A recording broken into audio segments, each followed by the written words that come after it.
Greetings. Got a blurb for you here about this box that is larger than my current frame of the camera. From Unicomp in Lexington, Kentucky. And yeah, if you know that name, then you know why this is a little exciting. This is a big old package. It weighs 9 pounds, shipped directly from them. Oh, and they got it here in like a day. I was surprised how quick they shipped this. So yeah, in case you don't know the gist of it, they're well known among computer keyboard enthusiasts, especially those that are fans of the IBM Model M keyboards, and specifically the Lexmark ones from the mid-90s and such. So when IBM stopped making them, Lexmark, they had rights, and there was a whole bunch of things that happened in terms of, they're not going to make them anymore. And then some ex-IBMers and Lexmark folks got together and bought up all the rights and the tooling and all the stuff needed to make their own IBM Model M keyboards, sans IBM branding. And so that's exactly what they've been doing ever since. Last 25 years or so. Yeah, I've gotten a couple of different things in here. So the main thing though is not a keyboard that I ordered. I mean, I ordered one too because I figured why not? I've been wanting to get one of their things to try. Yeah, initially I was just going on their website to look for parts this time, and that's where I ran across this and saw they still had some new old stock IBM stuff related to the IBM Industrial keyboard, the Model M Industrial. And look, that is what that is. This is an outer shell, or the case for a Model M Industrial version, which is quite the uncommon, valuable, collectible keyboard nowadays. If you're to find the original, I don't have an original, but I have a project that kind of calls for an industrial keyboard. So I'm thinking I could take one of my lesser condition Model M's and stick it in here and sort of adjust some things and like maybe swap out this for the black IBM logo. And yeah, look at that. I mean, this is just brand new old stock case. They had it hanging around in the warehouse. That is exactly what that is, and that's exactly what I was hoping for. Check that out.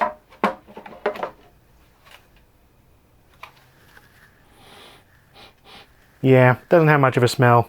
Not at all. I would assume that maybe this was a later release of it, considering it doesn't have the black IBM logo that a lot of the cooler industrial ones did in the mid to late 80s. Yeah, so there were some IBM AT based industrial machines that were made by IBM back then, and they came with industrial Model M's with this darker grayish shade. It's actually got a bit of a tan. I've never actually seen a real industrial IBM Model M in person. So either way, this will be a fun project, right? I think it will be, so it will be. The other thing though, and I just decided to order one of their Model M Classics because, yeah, there we go. Right there. This one was manufactured August 13th, 2020. It is about 2 months after that as I record this, but yeah, brand new Model M of sorts. Now see, the thing is with these, they've been using the same tooling and a lot of materials and parts and such for so long, and some of the things have changed over the years in terms of the formulation of the plastic. There's a lot of little things that have changed, so it's not exactly the same. But it is a Model M. Oh. Stop. Okay. Not uncommon for keys of the spacebar to become dislodged during shipping. Well, so they're not identical to the IBM manufactured Model M's. These are actually based on the mid to late whatever 90s, I don't know, Lexmark Model M's, which are still Model M's. They're proper buckling spring keyboards with, you know, a lot of the same parts and everything, but these are a little bit lighter weight. They have a different feel to them, so I'm told. And I have some other plans for this one too. I'm figuring since I'm gonna do like a Unicomp board that's not exactly IBM, I may as well customize it a little bit, right? So that's what I'm gonna do with this. Okay, it immediately feels a lot cheaper. No comparison. Oh man, yeah, like the plastic itself is just, I can feel some some flexing going on, and just like these edges, the whole thing feels a little creaky. But to be honest, that's totally expected. That's what I've always been reading, especially over the past few years or so, where apparently the tooling is starting to wear down a little bit. Dang it! So yeah, apparently the quality isn't quite what it was in earlier years of Unicomp, the newer ones, these. Ooh, that's got a different feel. It's not bad, but it's different. Huh.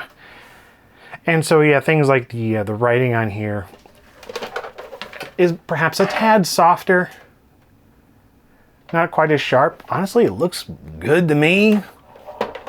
Overall, it's a bit more lightweight. Of course, doesn't have an IBM badge or anything. This whole indicator area that looks different than a Model M, you know, an original. But yeah, whatever. You can replace and swap parts or whatever you want to do. Look at that. It's just neat seeing a date that's that new. This is another thing that I've seen that's kind of iffy on these. It's the little feet on the bottom here. They're kind of not great. It's just like plastic that's been jammed in there. Look at that. It's kind of... But again, they're so much cheaper than what you would pay for a new old stock IBM Model M. That's just how it is. The only one that I have that was new old stock, you know, this kind of condition, was the one I got with my IBM AT, and I paid $500 for that. Well, the whole system, but you know, the keyboard alone would go for a couple hundred, potentially. I've seen some of them go for less that are new old stock, but whatever. Keyboard prices fluctuate when it comes to these things. Overall, though, feels like a perfectly usable keyboard for typing and such. And I did get the one with the PS2 connector on there. And this is hardwired into it. There's no removable thingy. I don't know what the sound is inside. That's like, there's little plastic bits.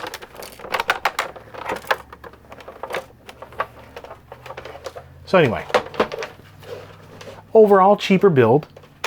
But that's kind of why I bought it. I just wanted to see exactly what it was about, you know, in terms of differences and feels. I'm going to use this for a couple weeks or something, and like I said, I'm going to customize it just a little bit in terms of some of the keys, maybe put a little LGR logo or something cool there. I don't know. I don't know what I want to do with it exactly, except use it, see what it's like. And yeah, like even that's like slightly... It's just the tolerances aren't quite what they used to be in terms of the tooling. See, that's the thing. They are using all the original things that they did in order to put these together, manufacture them, and they're still doing it brand new. That's massively commendable. So I'll use it for a bit, see what it's like, report back at some point in the future. But yeah, for now, the other thing that I wanted to try were one little portion of customization, and that would be replacing some of these keys with some other keycaps, because yeah, they do come off extremely easy. You can see the little buckling spring there. And Unicomp also sells some custom colored keycaps for these. I didn't know that they did until I was getting the IBM industrial keyboard cover over there, the shell, and then this one. And then at checkout, they're like, oh, you want custom keycaps? And I'm like, okay. So I got some green ones. Let's look at those. And there we go. Look at that. A set of keycaps from Unicomp, made in the exact same style as the Model M's that they manufacture, but just in green. And yeah, I'm a big fan of like green ANSI keycaps, just covering certain bits of a keyboard. You might have seen the keyboard that I have in the background of some of my videos. I've used it probably as well, but anyway, it's just kind of sitting over there, hooked up to one of my computers, looking awesome. That's a more modern keyboard, a Philco Majestouch 2 with some custom keycaps. I just like green and beige, or like a white-green combination. Not only because green is the sort of LGR color, I guess, but also it just reminds me of like old terminal keyboards, and it's got that 1970s look. This, like a green and sort of amber orange, really just monochrome phosphor colors. But I thought this would look pretty cool on a Model M. I've never actually seen one with green keycaps like this.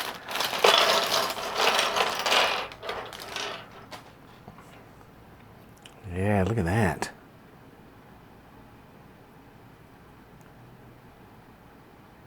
Looking pretty nice, gotta say.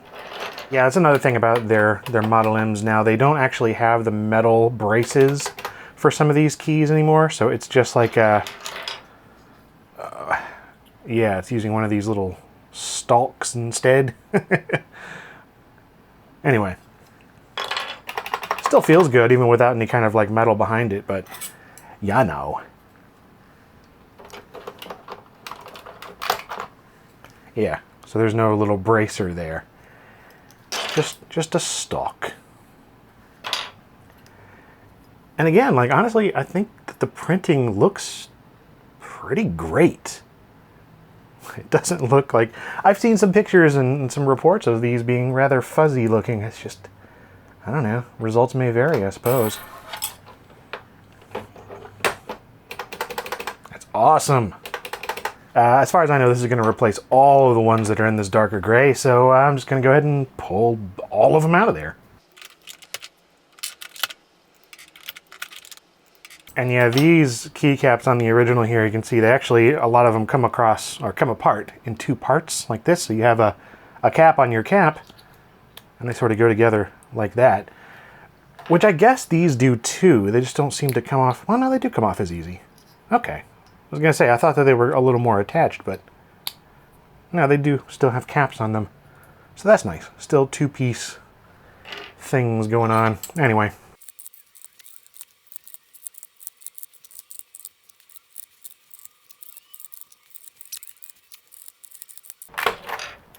Alrighty. And at this point, let's start putting things back on there. So, here we go.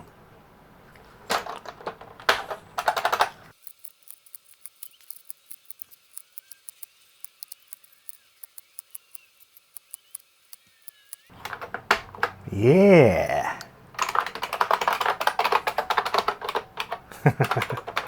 I really like the way that looks. It seems they did include some additional keys here in case you got one of their Model M's with the Windows keys on there, like the right-click menu. Don't have those, so whatever. Not going to use those.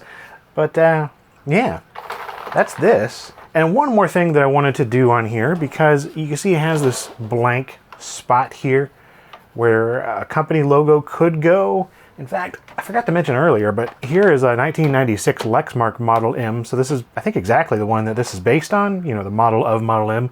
You can see that one had the round blue logo up there.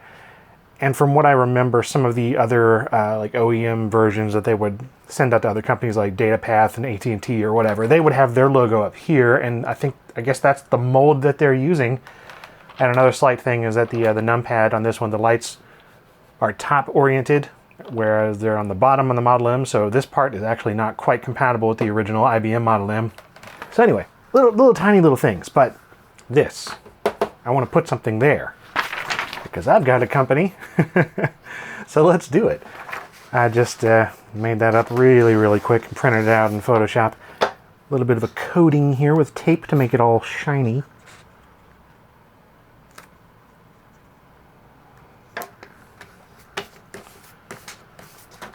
I'd like to get a proper like metal badge created, but for now this will do the trick. Just get this out of here. Perfect. If anybody has any recommendations of where to get custom sized metal badges made, let me know. I know who I use for getting case badges made, but I don't know. I haven't checked if they do like metal ones. So that's that.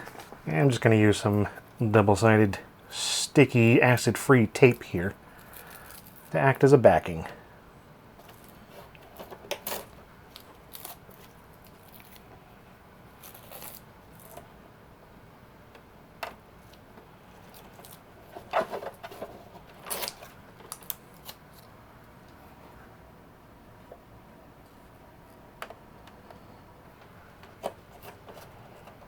the excess just kind of rolls away there. And there we go. Look at that. So there we go. I'm gonna custom LGR Unicomp Model M.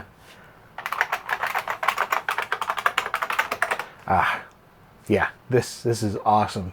Again, the feel is slightly different.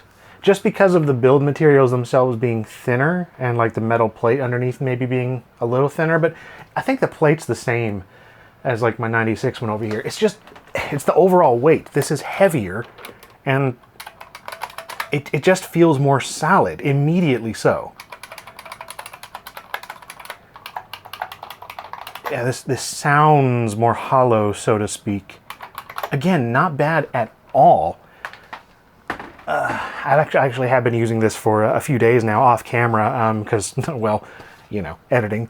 This has been my main keyboard now for a few days in between shooting these couple spots for this blurbs video here. And I've had no problems with it, obviously. It's just a nice Model M. It's just not as, you know, robust. And that's about it. And little things, just the little plastic imperfections and such that are notable. It just feels cheaper because it is. Anyway, modern keyboard, screw them. I'm gonna stick with a Model M for a while. Or any of the number of other Model M's. I've got a 1985 and a 1987 and a 1988. I've got probably a dozen Model M's, but I just wanted to try this one because Unicomp. I've always been curious about the build quality and little things that people say are different about them. Just, yeah, subtle differences as a keyboard enthusiast. And thank goodness they stopped using that stupid, ugly logo right here. It used to have this big, ugly Unicomp logo. This is much better. I think they do offer other fascias for this that I might order one of those and make my own or something, but it looks fine. Anyway, that is it for this video.